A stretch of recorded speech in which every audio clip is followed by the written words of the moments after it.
Waghfir lana ma madha ya wasi'al karami.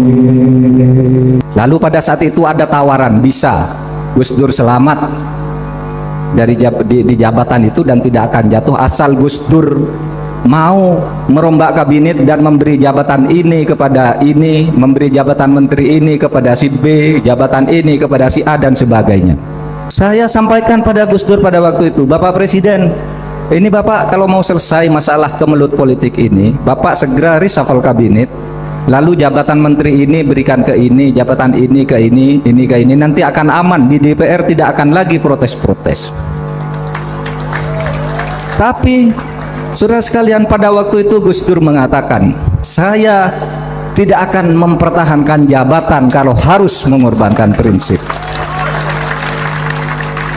Kata Gus Dur pada saat itu, demokrasi dan konstitusi itu bukan pasar, bukan tempat jual beli jabatan. Oleh sebab itu, kalau karena mempertahankan prinsip ini saya harus berhenti sebagai presiden, maka saya memilih berhenti sebagai presiden.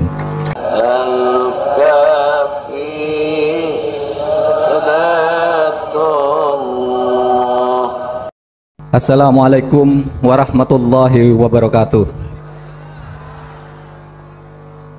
Para alim ulama, ada Kiai Maimun Zubair di sini dan Gus Mus dan para ulama yang lain, terutama Gus Solah selaku tuan rumah,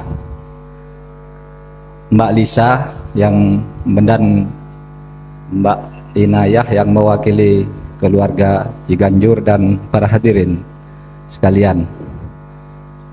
Saya khusus datang dari Jakarta bersama keluarga untuk bergabung tahlilan mendoakan Gus Dur dalam rangka 40 hari wafat beliau.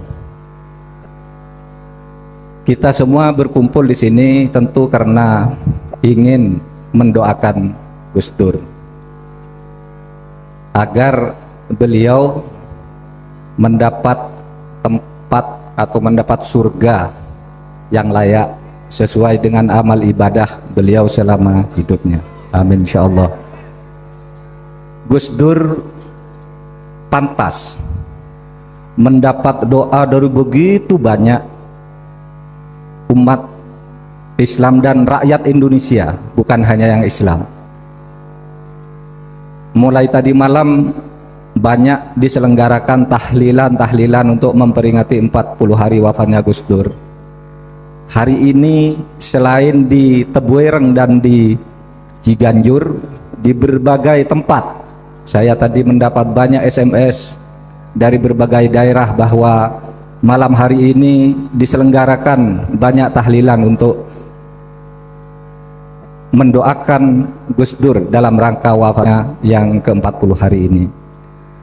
Karena Gus Dur itu memang orang yang penuh pengorbanan untuk kita, untuk Indonesia, untuk umat Islam, khususnya untuk keluarga besar Nahdlatul Ulama.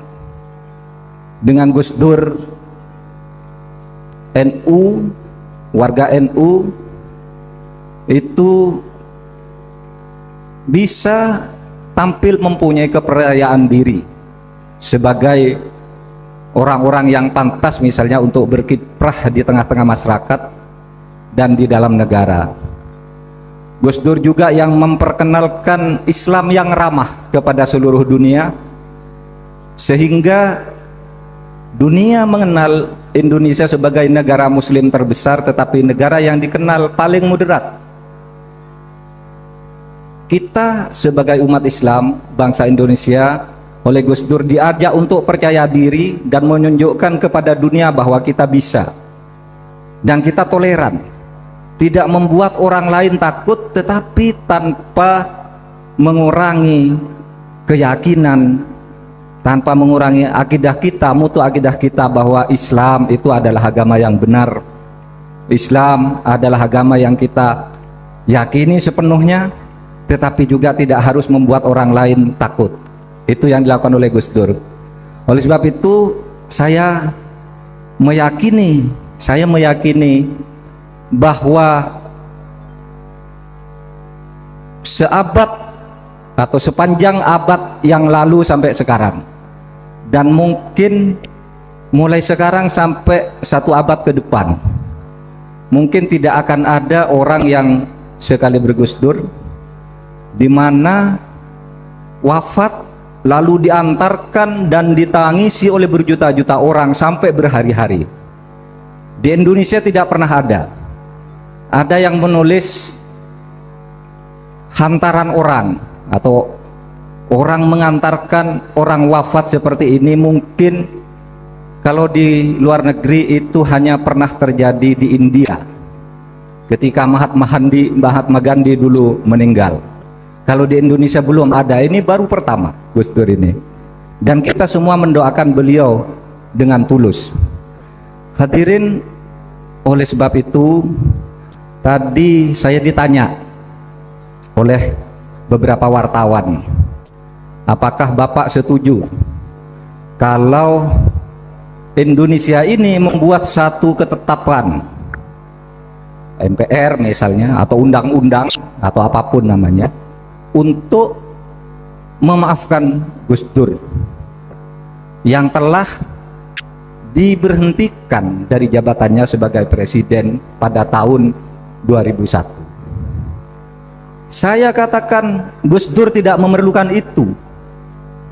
Gus Dur tidak memerlukan berbagai ketetapan atau undang-undang untuk memaafkan dia, karena dia sendiri merasa tidak salah. Dan saya adalah salah seorang saksi ketika Gus Dur itu mau dijatuhkan dari jabatan presiden. Kalau Gus Dur itu mau tidak jatuh, kalau beliau mau untuk tidak jatuh dan tetap menduduki jabatan presiden, beliau itu bisa. Karena pada waktu itu saya adalah salah seorang yang diutus menemui tokoh-tokoh penting di negeri ini untuk mencari penyelesaian politik. Lalu pada saat itu ada tawaran, bisa Gus Dur selamat dari di jabatan itu dan tidak akan jatuh asal Gus Dur mau merombak kabinet dan memberi jabatan ini kepada ini, memberi jabatan menteri ini kepada si B, jabatan ini kepada si A, dan sebagainya. Saya sampaikan pada Gus Dur pada waktu itu. Saya sampaikan pada Gus Dur pada waktu itu, Bapak Presiden, ini Bapak kalau mau selesai masalah kemelut politik ini, Bapak segera reshuffle kabinet, lalu jabatan menteri ini berikan ke ini, jabatan ini ke ini ke ini, nanti akan aman, di DPR tidak akan lagi protes-protes. Tapi saudara sekalian, pada waktu itu Gus Dur mengatakan, saya tidak akan mempertahankan jabatan kalau harus mengorbankan prinsip. Kata Gus Dur pada saat itu, demokrasi dan konstitusi itu bukan pasar, bukan tempat jual beli jabatan. Oleh sebab itu, kalau karena mempertahankan prinsip ini saya harus berhenti sebagai presiden, maka saya memilih berhenti sebagai presiden. Itu kata Gus Dur ketika itu. Dan Gus Dur sesudah berhenti dari presiden itu sudah memaafkan semua lawan-lawannya. Buktinya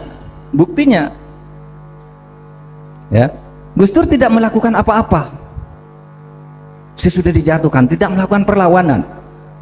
Dan beliau juga sudah pasti dimaafkan oleh semua lawan politiknya, karena ketika beliau meninggal, ketika beliau wafat, semua lawan politiknya yang dulu sangat keras menundukkan kepala, haru dan melepas dengan penuh hormat kepada Gus Dur.